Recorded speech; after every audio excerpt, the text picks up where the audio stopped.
It is Friday, October 22nd, and welcome back to the Damon Bruce Show, brought to you by Ike Sandwiches. Today's live stream powered by BetUS, and it's awesome to have you here. Thank you so much for stopping on by. Why wouldn't you? It's Cowboys week. You cannot find a bigger football game on the planet than what's going to be happening at Levi Stadium. It is the Vulnerability Bowl. The team that fails to win on Sunday is way exposed. I mean, if you don't win on Sunday night, you are one more loss, one more bad weekend of how your division breaks around you. You are one injury away from your entire season really going off the tracks. The exposure that the losing team might die of in the woods is enough to make sure that you want to avoid it. And I really do think that this is the get-right team that the 49ers need in front of them.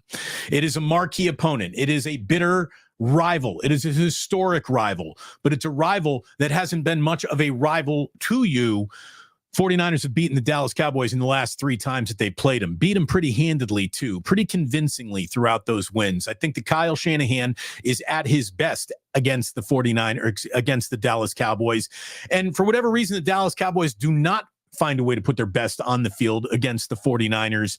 And this is a team that, with all of its headaches and its worries that have been baked into this season, they still move the ball. They really do. The 49ers still move the ball for a team that is going to be without Brandon Ayuk and really has been without Brandon Ayuk even when he has been out there, for a team that's got a middling Debo at best, a very good George Kittle, a completely absent Christian McCaffrey, a still building into what he might become Jordan Mason, for a team that's got headaches everywhere. They move the ball over 400 yards of offense per game. The 49ers move the football. They just stop moving it in the red zone when it comes to getting into the end zone. They correct that. Everything feels different. It's a look good, feel good, play good league. You got to take care of business against the Dallas Cowboys, who are just inviting you to run the ball against us. That's what the Dallas Cowboys are formally inviting you to run the football down their throat. And that's exactly the invitation that the 49ers need to accept. And if they do, I think they're in the win column, to the point where I think that they are also winning this game and covering this game. And don't doubt your boy. You watched me yesterday go to BetUS and make the play on my Thursday night gal. I had people tell me, what are you betting on the Rams for? Rams +3. The Vikings are going to crush them, Damon. You don't know what you're doing. Tell me more about what I don't know what I'm doing. And I won't say it was easy money in the bank, but that was a winner chicken dinner. So, I'm feeling a little hot. I might roll it on over. Why wouldn't I? Feeling frisky. When it comes to looking at football right now, I'm feeling pretty good. You're going to feel pretty good when you go over to BetUS, by the way, and use promo code YouTube150 when you sign up for 150% sign up bonus, up to $2,000 on your first deposit, and up to 125% bonus on your next 2 deposits up to $2,000. Use promo code YouTube150 when you sign up over at BetUS. Ooh, I got a new graphic here. It's long and skinny. Look at that. We probably need to work on the aspect ratio of that graphic, but let me tell you, my man Ike has something absolutely tantalizing waiting for you when you sign up for that Ike's Love Rewards program. Not only do you get a free sandwich, but you can be registered to a super touchdown trip to New Orleans. Do you kind of pick up what he's putting down right there? There's a large football game that's going to happen in February. You go to Ike's, you start downloading that app, you sign up for the Love Rewards program, and you could win yourself a trip to a large football game being played at the Superdome. And oh, by the way, you're going to get the best sandwich in the world from my man Ike. And then, boy, I hope you plan on joining us at the Dubliner West Portal. We're going to be there during the bye week, November 3rd. It is a Sunday, and at noon, the Plusers shall be assembling together like Voltron. We all come together to form one big robot of sports talk. And I hope you plan on joining us. I've loved each and every Plus Mania that we've had so far. This should be a fun one at the Dubliner. I hope you can make it. We're going to get going at noon. We're going to go to, whenever my wife drags me out of there. And it's going to be a really good time. We hope to see you next Sunday indeed. But thanks to my sponsors. Thanks to Ike's. Thanks to the Dubliner. Thanks to our friends at BetUS for helping us grow. And by the way, thanks to all of you. We are officially now over 25,000 subscribers here on Damon Bruce Plus. So thank you very, very much. And oh, by the way, Erwin, score one for Damon. We need a BetUS record update. No, you know what? You don't need a record update. We're just going to marinate in the win coming out of Thursday Night Football. That's all you really need to know. Yeah, Mario knows what we're talking about here. Damon the Greek called it last night. Look, man, fade the public. You can't go wrong with fading the public. Got a little celebration for the 25K there. Thank you very much, True Blue Forever. You've been there since day one, baby. Thank you very much. Paul is just saying, look, there's not an excuse for not leaving a comment, for not hitting that like button. Go ahead, hit that like button, hit that subscribe button, if you will, please. Thank you much indeed. Konnichiwa. Konnichiwa to Joji. Hello to our good friend. Of course, we got Indiana Jim in here. We got JJ Raider in here. We got Chef A in here. We got our man Erwin in here. I've seen our guy Otis. He's in here. Rockin' New Era's in here. We had the regulars. Love seeing the regulars. Thank you so very, very much. Without you, we'd be nothing. So thank you so very, very much. Look, there's a lot with the 49ers that's got to leave you a little worried. There's no doubt about that. It'd be crazy not to be worried. It hasn't been good enough to not be worried. But at the same time, what if I told you this last place football team is actually leading the division in point differential? The 49ers are last in the NFC West thanks to that Rams shocking win over the Minnesota Vikings. But they're plus 22.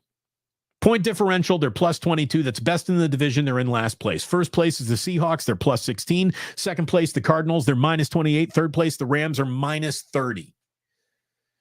Again, the 49ers, they got headaches. They got offensive concerns.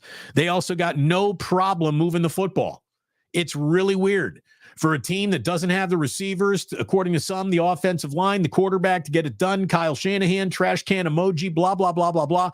They're better than 400 yards per game when it comes to offense this year. Better than 400 yards per game right now. Another 400-yard game against the Cowboys is going to give the 49ers their most offensive yards through 8 games in 26 years. So stop telling me that this team is trash. They're not executing in the red zone. They shoot themselves in the foot defensively at times and special teams in every game. Get a little bit better defensively. Stop making the special teams mistakes. Find a few more touchdowns when you get to a red zone. And all of a sudden, the 49ers are going to look an awful lot like more the 49ers that you used to root for just last year.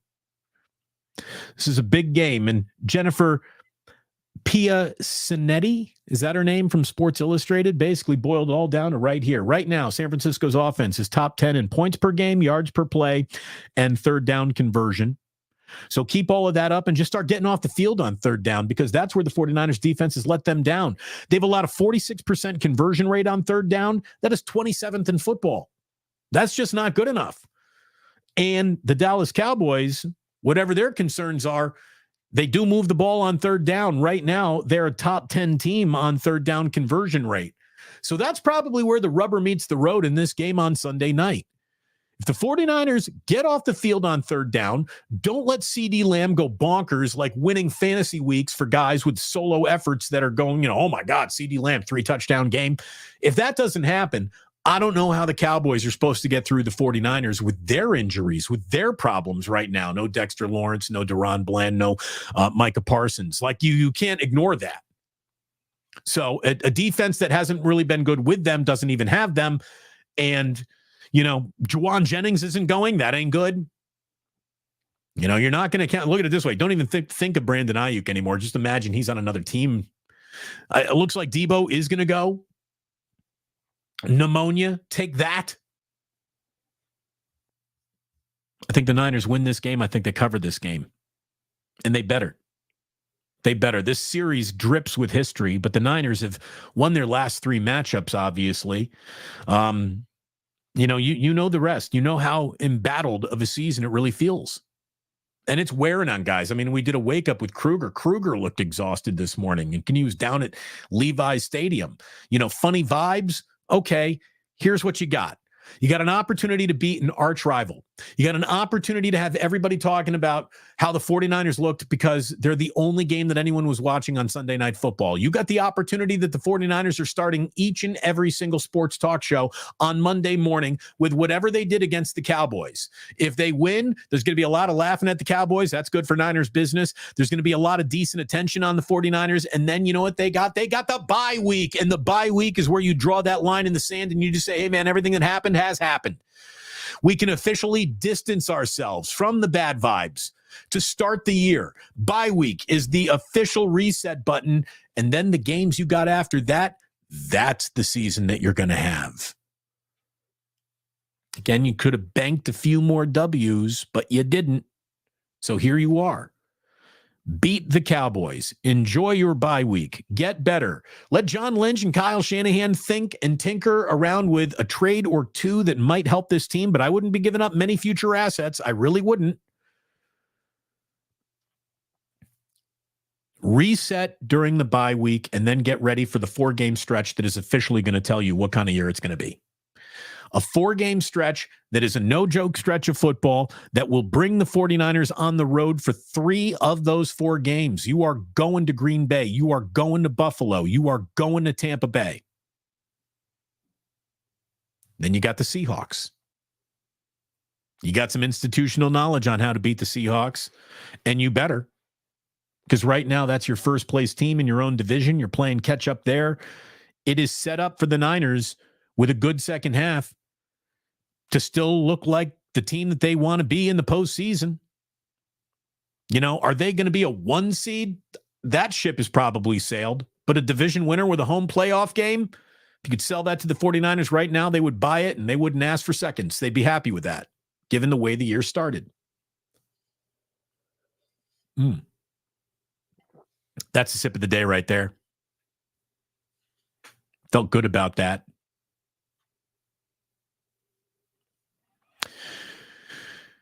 Again, I see you in the chat. I see the stress.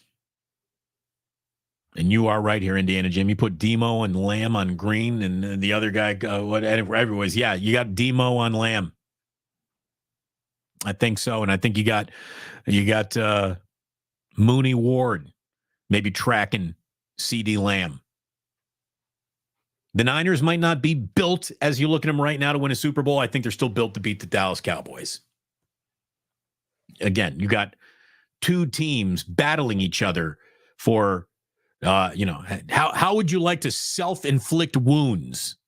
The team that inflicts the least self-harm wins this game. And if the 49ers just run the damn ball, they're going to win this game. The Cowboys defense has given up 150 all-purpose yards per game to opposing running backs this season.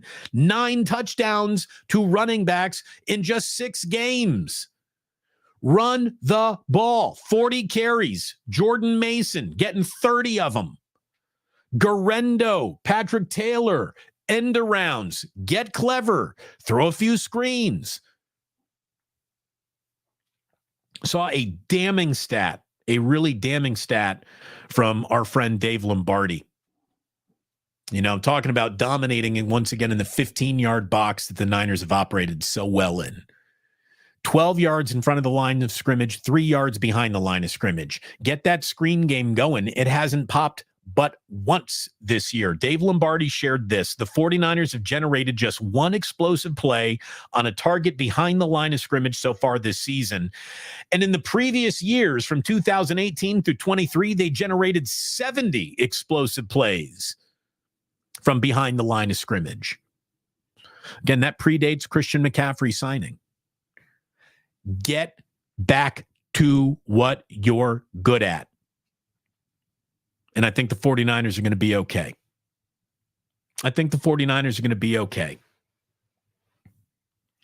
We'll see what help the rest of the NFL gives the 49ers this year, right? You got the Rams officially shocking the Vikings. Remember, the Vikings were just going to be world beaters at 5-0. They've lost 2 in a row. That's how this league works. Look great one week, bad the next.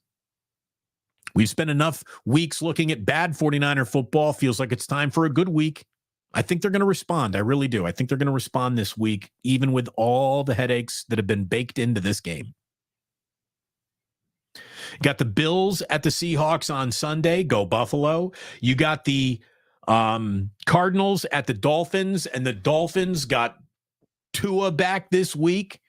See if Mike McDaniel can do his team. His old team is solid, getting the Dolphins into the win column against the Cardinals. We'll see what happens. Just a huge week.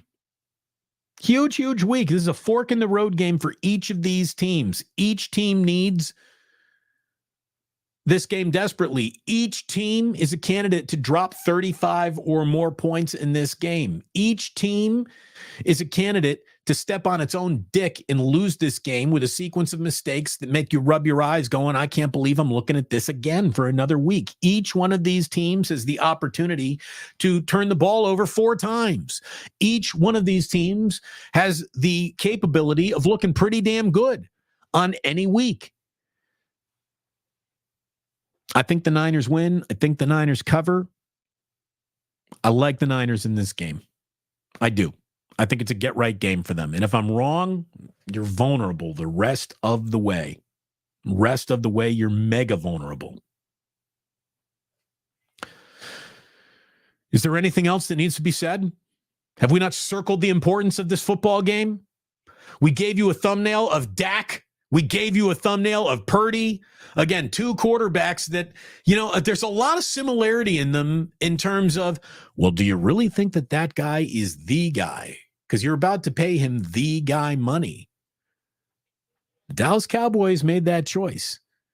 I think the 49ers are going to make the choice to pay Brock Purdy very handsomely as well. Is he the right guy? Is a question that will be asked until either one of these guys is holding up a Lombardi trophy.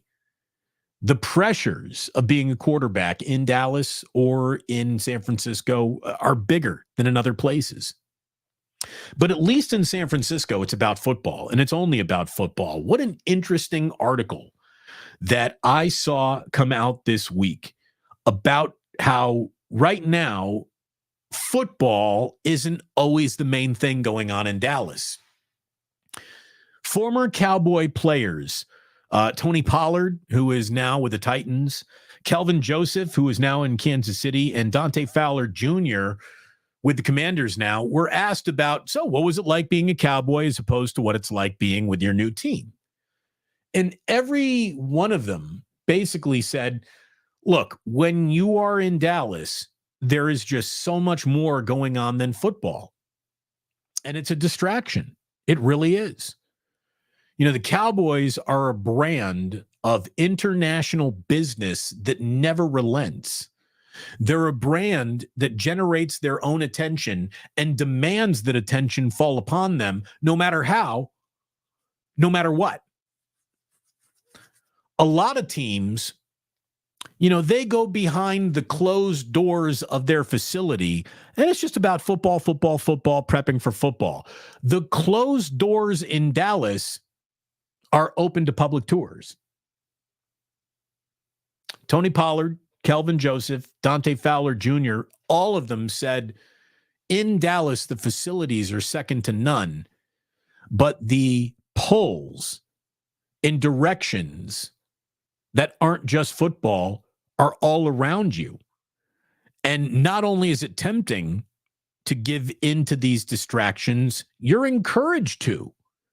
As a player, you are encouraged to, stop what you're doing and greet that tour of bigwigs walking around the Star or whatever.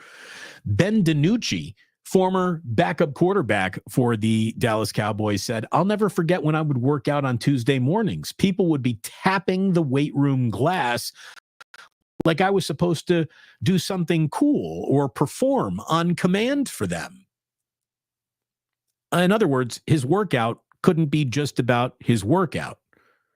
There was an expectation of entertain at all times. The only time a football team should really be sitting up to entertain its fans is when the game starts. But that's not like the life of the Dallas Cowboys. So the main thing isn't the main thing around the Cowboys any longer. And that turns into a distraction. That's Jerry Jones creating an environment where distractions are built right into the, again, they're not a bug. They're a feature of being a Dallas Cowboy. Imagine how refreshing it is to just go to Kansas City and be like, oh, so practice is about practice? Like practice is about getting better. It's not about entertaining the latest tour group walking through. What a concept. What an absolute concept. So, when you just look at what the 49ers do, what you can accuse them of being guilty of, at least it's still about football. I mean, I don't see the 49ers other than, their own PR arm looking to draw all this attention around players. The players are very well insulated. They're not overexposed.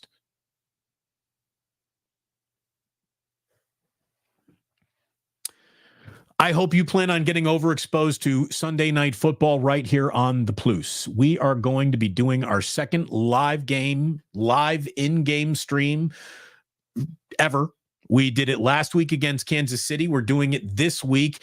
A watch party going on. We'll be hopping on about 5 minutes before kickoff of 49ers Cowboys on Sunday Night Football. So plan on hanging out with us this Sunday night. It should be a pretty good time. We enjoyed it last week, and we'll see how it goes again this week. I hope you plan on joining us. Again, so many of you joined us. We're now officially north of 25,000 subscribers. Thank you oh so very much for doing that. Hit like, hit subscribe. All those things make the algorithm make sweet, sweet love to the Plus, and I thank you very much for that. We got game 2 of the Warriors season in Utah tonight. How's it going to look again? I doubt there'll be any mutinies of a 12-man rotation happening. Again, we're not even into the 5th quarter of basketball for the Warriors, which means it's all still kumbaya. But this is going to be a step up in competition. We'll see how the 12-man rotation looks in Utah. Utah is always a hard place to play, even when the Jazz are bad. And really, when we think about this matchup now, it feels a little bit different. You kind of got to look at it through the prism of the trade that didn't happen. The Lowry-Markkanen trade that was never executed because the Warriors were not going to give up Brandon Pajemski, who, it's funny, didn't have a big night in the box score, but for the plus-minus in Portland. Like, he didn't hit a shot, couple of rebounds, couple of assists, but I think he was like plus 23. Whatever that means. I mean, sometimes the plus-minus is a little bit of a lie, right? But it also means he's a piece that fits. What always fits is a nice little super chat. Jay Greasy, thank you very much. We'll throw that right in the ganja jar. Just a small thank you for what you do. Thank you very much. It's a pleasure to be doing it for you. I'm having so much fun on YouTube. I really am. It's great. It's great. I get to avoid the morning commute, the afternoon commute. I get to just pop downstairs, hang out, talk with you, like-minded people. It's a lot of fun. It really is. I'm loving it. And again, I hope you plan on joining us at Plus Mania 5, November 3rd at the Dublin Earn West portal. So we got big game for the Warriors tonight. They'll be up against game 1 of the World Series. They'll just crush that because, the World Series is there's pressure to perform in this World Series. On the World Series itself, as much as is there any pressure on any player to come through in that at-bat with runners in scoring position or make sure that you take care of this inning as a pitcher? The pressure to perform is on the World Series itself. Because think about it. Has there ever been a modern World Series that is more set up to be successful than this? I mean, the problem with baseball is a lack of recognition in so many lineups. Well, the closest thing baseball can offer to household names in a lineup is being offered with the two biggest brands in the sport. It's Yankees and Dodgers, for Christ's sakes. So you better get a big rating. You got two huge markets. You got two huge brands. You got two of the only lineups that can really offer household names: Ohtani, Betts, Soto, Judge, Stanton. You want big names? You want big boppers? You want, real recognition? You got it. You want pinstripes? You got it. You want Dodger blue? You got it. There is a chance, though, that there will be more people watching this game in Japan, thanks to the power of Shohei Ohtani, than you might happen in America. So in the 70s and 80s, the World Series would pull in like 40 million fans per game to watch. Baseball used to be a real big deal. You cut to today, the last four World Series are the worst rated World Series games on record, with 2023 delivering only 9 million fans per game. Like 9 million fans per game. Like, I'm pretty sure Caitlin Clark is kind of doing that for the WNBA. We're talking about the World Series. So now here you are, New York versus LA, Dodgers versus Yankees, megastars, the biggest brand in the sport. If this World Series isn't averaging like 12, 13, 14 million per game, there's going to be executives jumping out of skyscrapers in New York. Advertising executives, television executives, baseball executives. You better, I'm telling you. Let's say this actually goes 7 games. Game 7, Yankees, Dodgers in Los Angeles. If that game isn't like 25 million people tuned in to watch it, baseball is fooling itself. So, World Series ratings are going to be just as interesting to monitor as the World Series itself. Now, I'm still dumb enough to be a baseball fan, old enough to be a baseball fan. I'll, of course, be watching. But I'll be totally honest with you. I'll be watching on a second screen. I'm more interested in the second game of a Warriors regular season than I am game 1 of the World Series. Great job, baseball. You've kind of lost me in so many ways. It's kind of John Fisher's fault, I think, mostly. It really is. We got Yosh Youngberg. What time for 5 plus 5 Furious? Yeah, Plus Mania 5, the Plusening, gets going at noon at the Dublin Earn West portal on November 3rd. Hope you can join us there. Irwin, suck it, Doyers. Go Yankees. I really can't root for either team. I'm just going to be rooting for Shohei Ohtani because I think he's the most fascinating guy in the sport. What a shame that he's a Dodger. Seriously.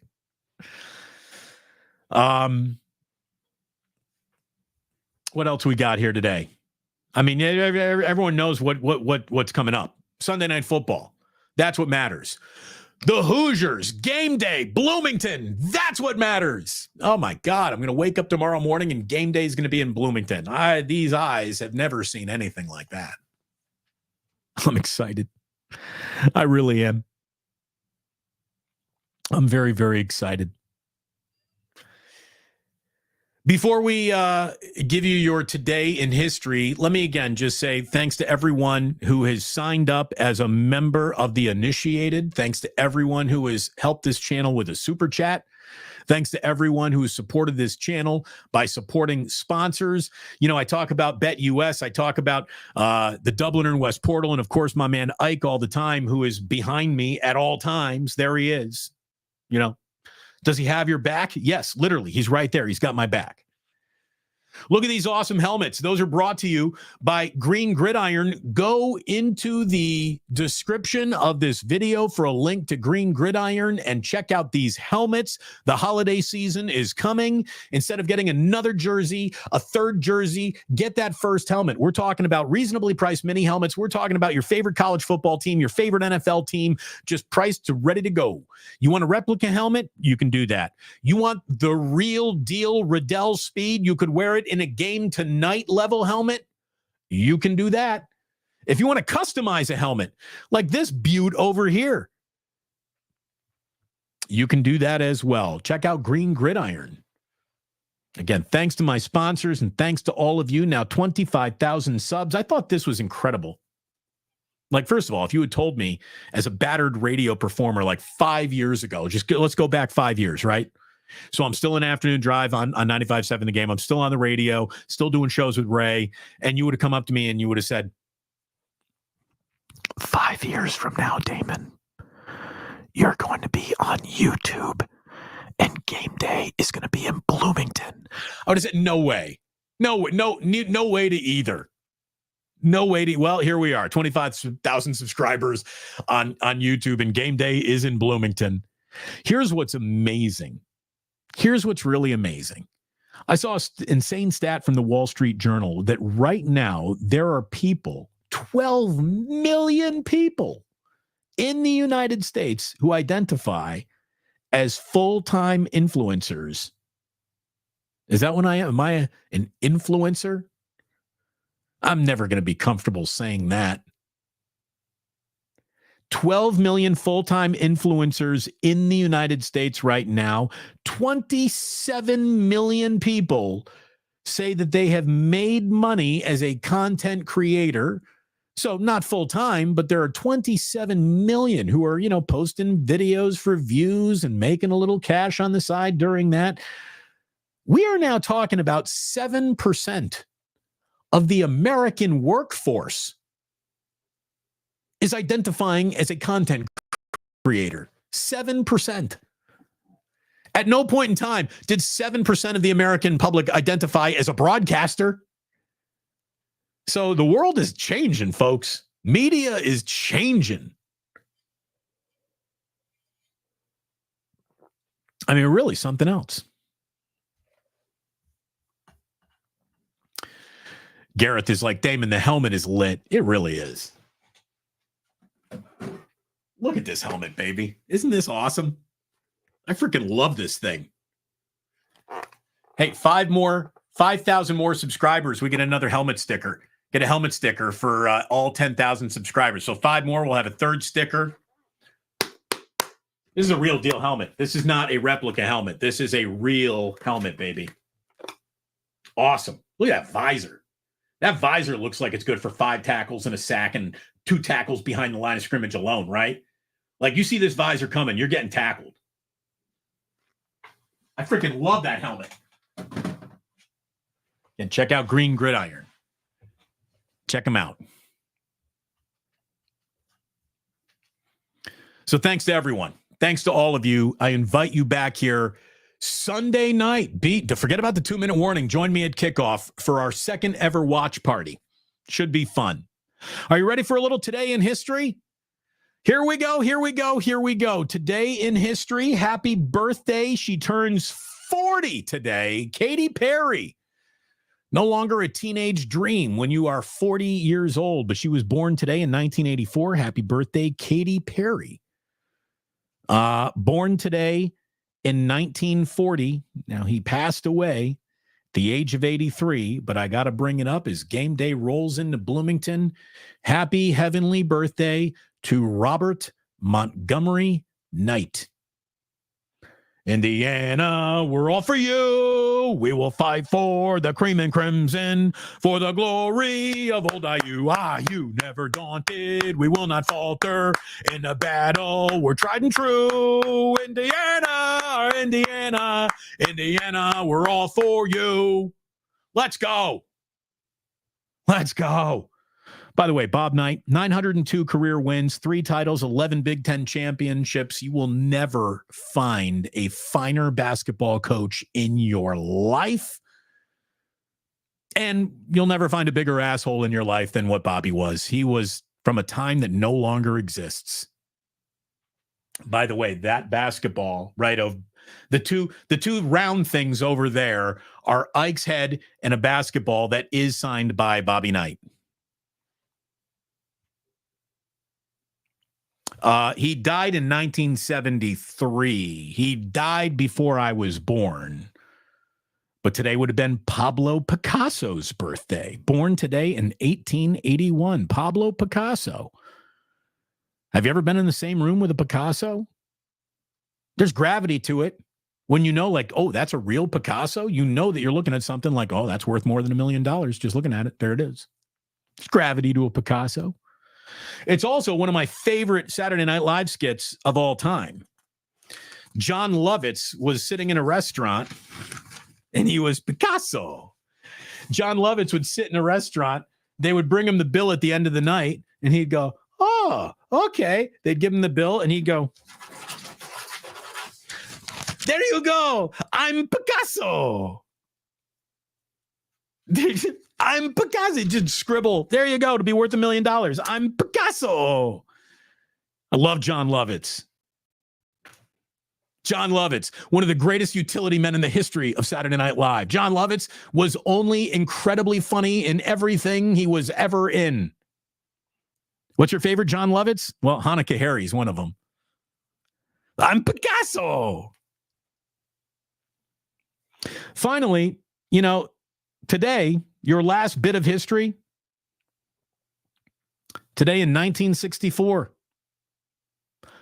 a British rock band made a debut on the Ed Sullivan Show. Not nearly the impact that the Beatles did when they debuted, but this was a little band called the Rolling Stones. The Rolling Stones made their first American television appearance today in 1964 on the Ed Sullivan Show. And I believe they're booked again tonight. Like the Rolling Stones are still out there. Not all of them, but the ones that are still living and out there are still out there, which is kind of amazing. That's like watching your old grandfather up on stage. That's where Mick Jagger is. And Mick Jagger moves better than I do at his age. So respect to that. Respect to each and every one of you. Thank you so much for coming on in. Chef A, the master thespian. Oh, yeah. When he was a thespian, John Lovitz. I'm acting.